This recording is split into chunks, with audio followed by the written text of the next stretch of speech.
Russo's Playbook. Alright, what's up everybody? We are back with another episode of Deep to Right with our boy John here. What up, John? How we doing, everybody? What's going on, Russo? Listen, I'm good. Happy Mother's Day to all the mothers out there, all the women Mother's out there. Day. For sure. And we got a jam-packed show on this Mother's Day, actually. We got MLB breakdowns, really. We got 5 teams we really wanted to harp on, partly because some of them are headlines right now. Some of them are critical moves that we could look back to and see. I mean, we got plenty. We got the Angels wasting Trout's talents. We got Cardinals-Pujols, maybe a reunion. You know, Yankees Mistakes, catching up to them. We got the same old Mets and Phillies fanatic, man. We're going crazy. So, let's kick it off right there with the Angels possibly wasting Trout, also releasing Albert Pujols. How do you feel about that? Absolutely. I think everybody was blindsided by it. I don't think anybody saw them releasing Pujols. Albert stayed silent throughout the week. During their presser, they said, obviously they respect Albert. Clearly first ballot Hall of Famer. They said they have nothing but the best wishes for him. But they felt that they didn't want to keep Albert on the bench. He's not a bench player. He's a first ballot Hall of Famer. So they thought that with Jared Walsh up and coming, they really didn't see a fit with Albert on their team. So it was 10 years, a long 10 years for the Angels. You didn't get a third of the production that they really thought they were getting when they signed him in 2011. Yeah, and 10 years isn't too bad unless you're signing him at 32 years old. You know what I'm saying? Now it's like, when you sign a 32-year-old to a 10-year contract, you touched on it before the show, that you can't sign a 32-year-old man going into his 40s and hope for that same Hall of Fame production. Yeah, it does not work like that at all. And, I mean, that could be a whole separate conversation, but what's up with these contracts, man? I mean, you giving them 10 years, 13 years, 15 years? I don't understand the MLB's breakdown of their contracts. We'll get into Bryce Harper's in a little bit. Yeah. I think they should be more like the NFL's contracts, where if you want to front load it to get the most money out during their best years and slow it down as the production slows down, that makes way more sense to me. When they signed Pujols, he was a 3-time MVP. He finished second 4 other times. The best finish he had with the Angels was 17th. I mean, they got nowhere near. I think it's Albert's fault, partially, but do I think it's Father Time catching up? Yeah. Which they should have seen as well. Which leads to my next point, kind of bringing to the present problems. I mean, you got Trout sitting there being wasted. Mike Trout, one of, if not the best baseball player in the league. Jersey born and bred. Yeah, and I just sit here and think, how can you waste all these years with him? It doesn't make sense. They do the same thing, it seems, year in, year out. They'll spend big one year, kind of mess them all up for the few next seasons. Yep. They rely on homegrown talent, which is great, but it never really pans out. You gotta grow them. You have Dylan Bundy, who's supposed to be your ace. He's 0-4 on the season. Andrew Heaney's not performing too well behind him. And Shohei Ohtani, as big fans of Shohei Ohtani, but he can't be your third starter if you already have pitching problems in front of him. Yep. And I mean, you've rotated in and out with GMs, coaches. I mean, at this point, it goes above that. It goes, the hiring process is obviously messed up. Like, you are obviously making a mistake in that hiring process. I agree. And it hasn't seemed to change no matter who's in charge of that. No. So it's pretty crazy to me. Yeah, I like the Angels. I think they could be fantastic. If you have the best player in the world, you can be whatever you want to be. You can be the best team year in, year out. There's no reason that they don't have a roster like the Dodgers. They have the market for it. They're in the same city as the Dodgers. Oh, what are we doing here? Yeah. I agree 100%. But with the Pujols news, that leads into my next conversation. Are the Cardinals destined for a reunion right now? I could only hope so. I mean, Albert Pujols is the reason why I am a St. Louis Cardinals fan. He is, him and Yadier Molina are solely the reason. So when he left in 2011, I was heartbroken. The thought of him coming back to St. Louis makes me happy in so many ways. But I think that he needs to go to a team in the American League where he can DH. Yep. He's not much of a fielder anymore. I realistically, I'd look for him to be more of a Giancarlo at this point, where he's DH only. Load management, a couple days a week. I would seriously expect something like that. A lot of people speculated the White Sox with Tony La Russa. That dinosaur said he can't see him anywhere on the roster, said there's no room for him. So I don't think that reunion's happening either. Yeah. I don't know where he could really go at this current moment. It's a big question mark. Now, maybe somebody like, I hate to say it, maybe like the Red Sox, but I'm not sure. Yeah. I don't really see. I love Albert. I don't really see a whole lot of room for him currently, where everything stands. Yeah, and like you said, I agree 100%. It's got to be a DH position, be able to play that. So that eliminates the NL, which could also be a whole nother topic of the National League not having a DH, because now you're cutting the teams in half for players like Pujols that can be a good hitter when needed, but doesn't have that spot in half the teams in the league. Yeah, I completely agree. Sorry, I'm just trying to think. No, I hear baseball is frustrating. I'm torn on this. I'm torn on it. I really like the fact that it splits the leagues in two. Yeah. I really like that the National League has some pitchers who can rake. I love watching pitchers hit home runs and help themselves out. Jack Flaherty hit his first career home run the other night after going 7 strong. I think it's one of the coolest things in baseball. Yeah. But baseball's got to kind of modernize a little bit. A lot of people don't want to see pitchers hit. And like you said, if you get a DH in the National League, that opens up a whole lot of opportunity for players like Albert. Yeah. Yeah, and I agree with your points. Like I do enjoy watching pitchers hit home runs, 100%. Love pitchers who can rake. I just think at least have it an option. You know what I'm saying? Yeah, I if you want your pitcher to hit, go ahead, do your thing. But if you want a DH, here, put in the DH. That type of thing. But did you want to touch on more with the Cardinals? How they been? Recent Cardinals are rocking right now. Yeah. They have one of the best records in the league. Couple things from the past that have come to bite them. They traded Sandy Alcantara, Zach Gallen, and 2 others to the Marlins for Marcell Ozuna. Sandy Alcantara and Zach Gallen are 2, I'd call them aces, one for the Marlins and one for the Diamondbacks now. Yep. I think they could be 2 great pitchers, and if you had this pitching staff with Jack Flaherty and Sandy Alcantara and Zach Gallen, I mean, that's incredible young pitching. But they traded him for Marcell Ozuna, and then they let Marcell Ozuna walk in free agency. So they really got nothing in return for that. The Cardinals don't have many problems right now. Like I said, they're sitting pretty atop the NL Central. Brewers are starting to slide a bit, so Cubbies are up and coming. But Cardinals' biggest problem right now is their starting pitching. So if they could have had those 2 other young arms, that would have been fantastic for them. Yeah, and I mean that just makes no sense to me as well. Trading for somebody, giving away 2 good young pitchers, but then not re-signing Ozuna when you know what I'm saying? You traded for him, make sure you keep him and just let him walk. Atlanta got a stud. Marcel's I really think one of the best hitters in the game. Mm-hmm. He can be a consistent 300, 35, 40 home run guy every year. He's slumping a little bit right now, but I'm not at all worried. I think he can pick it up. Yeah, for sure.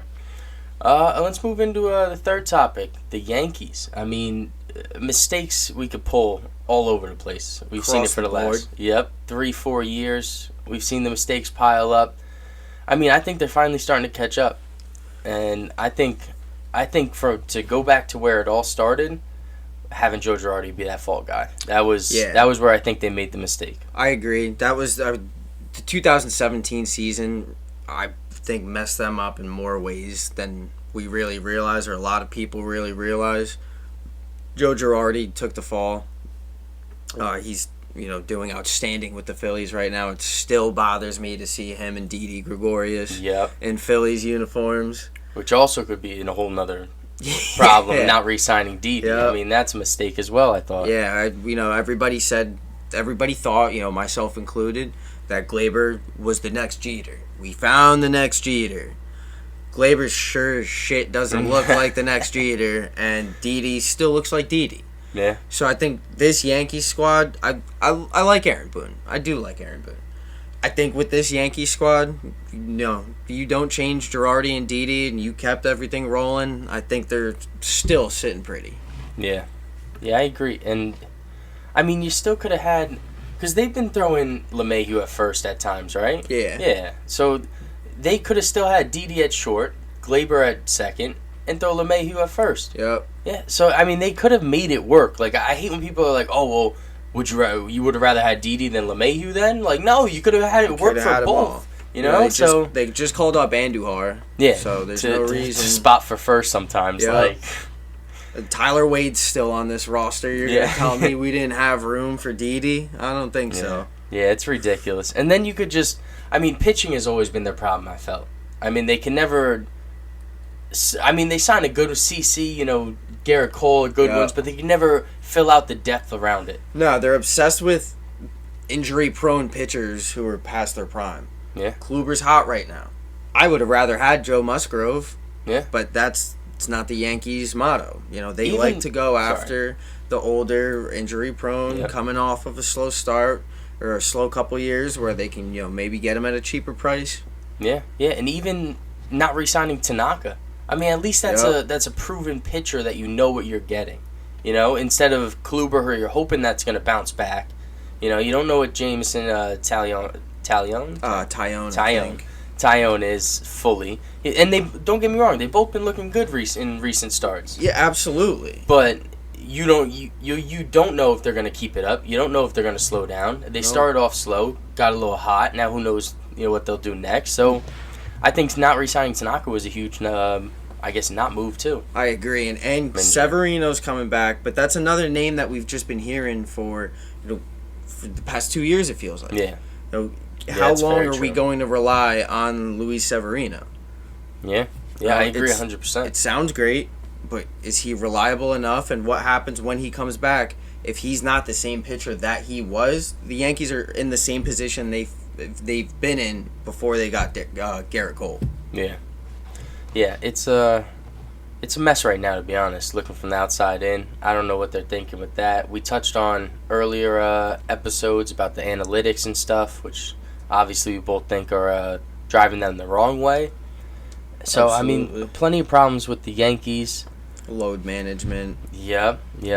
But what we first started on, letting go Joe Girardi, is what the Phillies are now excelling on after hiring Joe Girardi to build this thing. Obviously, they signed Harper, signed some key free agents. But, I mean, I think it all started with Girardi. Getting that old-school mentality in there, Yeah, a well-respected, a well-versed. He's been around the league. He was a player. He was a coach. He was the hitting coach. So he's been around. I think the Phillies need another guy like that. And, bringing in, like you said, bringing in Girardi has really turned things around for the Phillies. Yeah, for sure. They actually were on a 5-game win streak. They lost last night to the Braves in a great game. I watched that. But they're on fire right now as well, They are. We talked about it last week in a very grabbable National League East. Yeah. That whole team, or that whole division, I think it's a 4-game difference right now between the Marlins and the Mets. Yeah. It's a very grabbable division. The whole team's coming together. Real Muto's playing well. Their pitching staff is starting to, Zach Eflin, Zach Wheeler, Aaron Nola. They're all pitching extremely well right now. Yeah. Zach Wheeler just pitched his first complete game, I believe, since 2014. So Phillies are looking good. Yeah. One thing we were talking about it before. These huge contracts with players. Bryce Harper signed through 2031. That's another 10 years from now. Oh, my goodness. That's a lot of money and a lot of time to be locked up for 10 years. Bryce is He came into the league extremely young. He's always been playing at an above average level. Yep. Can he keep it up for another 10 years? I'd love to see it, but I'm not sure. It's a high ask. Yeah, and they ask it a lot, it seems, to players. And I just, like I said, the money seems like it makes sense because you get to spread it out for 13 years. So, okay, so that makes somewhat sense. But you know when you sign that contract, those last anywhere from 7 to 5 to 3 years are going to be bad. Yep. Like, there's just no avoiding it. You look at the Angels back in 2013. They spent $450 million coming into that season with the Pujols contract, with the Josh Hamilton contract that came out of nowhere. You sign these big contracts. Josh Hamilton. I just clicked. I was like, oh my goodness. That guy. Exactly. He only lasted 2 years. Surprise, surprise. But I personally feel like you get these contracts with a lot of money over a certain amount of years. You screw yourself for that whole contract time period and the time after that. To be honest, I think it takes a little while. So I'm not saying that's going to happen to the Phillies. I like the way that the Phillies are rocking and rolling right now. It just concerns me when I see through 2031 that a player is signed. Yeah, it blows my mind sometimes seeing these contracts, but it is the way the league is. That's the way it's good turned. For Bryce for getting that bag. He's not going to have another thing to worry about for another 10 years. Exactly. But to stay in that same division, we got the Mets. Same old Mets over here, Same old Mets. I mean, you bring in a new owner, but, I mean, you're still looking at the Mets not help DeGrom, no run support. None. I mean, the bats there's no bats. You signed Lindor to a huge contract, which he's not living up to at the moment. Just hit his first home run at Citi Field 2 nights ago. Yeah, and we're, 2 months into the season? Yeah, damn near. Yeah, I mean, listen, I think one thing you can harp on the most, and we're already seeing it, but it needs to change ASAP. You cannot wait for the second half to get hot again. Nope. It cannot happen with them. Especially with the Mets. I mean, you can't do it, but the Mets need to get hot now. They're doing it. They're starting to click. They're starting to come together. The team's having fun. But they need to keep that momentum rolling. They lost the sweepstakes for Trevor Bauer and George Springer. Mm-hmm. Both of they did get Lindor, which is incredible. But if you add Trevor Bauer to that rotation with DeGrom or George Springer's bat in the outfield, it's a whole other universe we're talking that the Mets are playing in. So I think they really messed up by losing out in those starts. I remember right before Trevor Bauer signed, it was he's coming to the Mets. He's coming to the Mets. Everybody, he's coming to and he signed with the Dodgers. Yeah. I don't know how. Just like that. Just like that. I don't know how they messed that one up, but I think that one hurt them a lot. Yeah. And I think what worries me too is that I feel like they're banking on Syndergaard to come back and be that ace again. And I mean, there's no promises he's going to be anything you want him to be right away. Nope. So it's like they miss out on Bauer. It's all good. We got Syndergaard coming back. We have Cookie Carrasco. Yeah, but it's like, can you trust that yet? You know what I'm saying? Yeah, I'm not. Same thing with the Yankees and Severino. I do not like relying on pitchers coming back off of injury that you're not sure whether it's going to be the same player. Thor's a stud. That was possibly the best 1-2 in all of baseball with DeGrom and Syndergaard. Yeah. Nobody knows if he's going to come back and be the same guy. Carlos Carrasco just got pushed back another 2 weeks. You're not going to see him until May 28th now. Yeah. So it worries me a little bit that they rely so heavily on DeGrom, but they can't get him run support, and then with Stroman and Carrasco and Syndergaard, it's so inconsistent. You really don't know what you're gonna get. Yeah, and you touched on it right there. Inconsistent is the key word, which also brings me to their closer, Edwin Diaz. I mean, I believe it was last year he had a 1.75 ERA. Then the year before that, over 3. This year, over 3 right now. I mean, the guy is the definition of inconsistent at the moment. Absolutely, yeah. He is the definition of. Yeah. He looked good from 16 to 18 with the Mariners. Yep. He looked extremely good. Came in young, hot, and he flashes it occasionally with the Mets. So he'll definitely come in and show that he's still got it. But like you said, he might be Webster's dictionary inconsistent. You get a picture of Edwin Diaz right there. Yeah, and that I think what you can kind of tie it to. I don't want to put all the blame on it, but I think it can be a topic to bring up with Lindor and Diaz, and truthfully, any free agent coming into New York. I mean, that's a New York City market different. Exactly. New York fans are different fans. Dude, you get Derek Jeter got booed. Mariano Rivera got booed. We are different. Francisco Lindor got booed in the first couple weeks of being a New York Met. We've talked about it. Yep. Aaron Judge. Yep. Oh, Aaron Judge was in a slump for a couple weeks, and you had Yankees fans calling for his job. I mean, it is ruthless. Sitting in Judge's chamber over here. Yeah, it is ruthless out here. It is. So we are different. That definitely can tie into some struggles, obviously. Yeah, especially when players like Zach Greinke, before he signed with the Astros, people were, maybe he comes to... No. There is 0% chance that Zach Greinke was ever coming to New York. Yeah. Can't do it. Can't handle it. No. And we've seen it with, going back to the Yankees with their pitchers and everything, we've seen plenty of their free agent pitchers come in and leave right away. Yep. They got to get rid of them because they can't handle the pressure of New York. And that's definitely a big factor. It's definitely a real thing. For sure. And I know you wanted to touch on a bonus team over here. Well, you can't talk about previous screw-ups without talking about the Miami Marlins. Yep.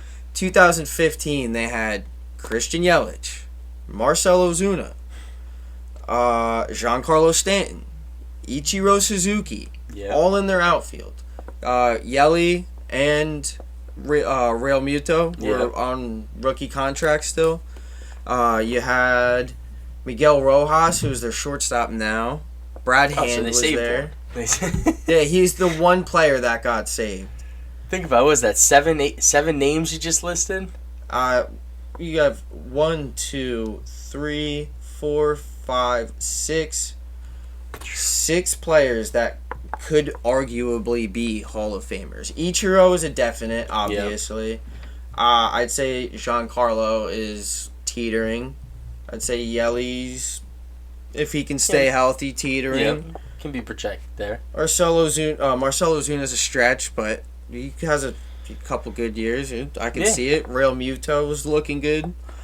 All of these players on the same roster and went 71-91 and had a fire sale the year after. Oh my God! Goodness. Giancarlo stayed for a couple years, but obviously he got traded to the Yanks. Yeah. The Cardinals traded Sandy Alcantara and Zach Allen for Marcell Ozuna, like we talked about. It's just hysterical that you can have that great of a cast at such a young age and get minimal return and get nothing to show for it other than losing records. Yeah, it doesn't make much sense to me. I mean, you built your team exactly how you wanted it. Exactly. You had the dream. You had it all right there lined up for you.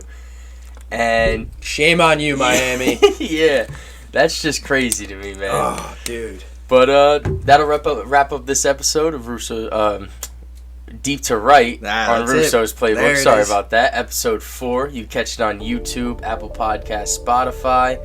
And we do, like we said, we do it Sundays, Wednesdays. We got the weekly report coming out for it. So, I mean, we really touch on everything, man. We hope you guys enjoy listening. We'll have a couple articles dropping out this week. Yes, sir. Got a good one on Barry Bonds and a real cool one I'm working on with the lost art of the stolen base. Okay. So I'm looking forward to those. Okay, and you can find that on russosplaybook.com. And that'll wrap it up there. We'll catch you guys again on Wednesday. Yes, sir. Enjoy your Mother's Day.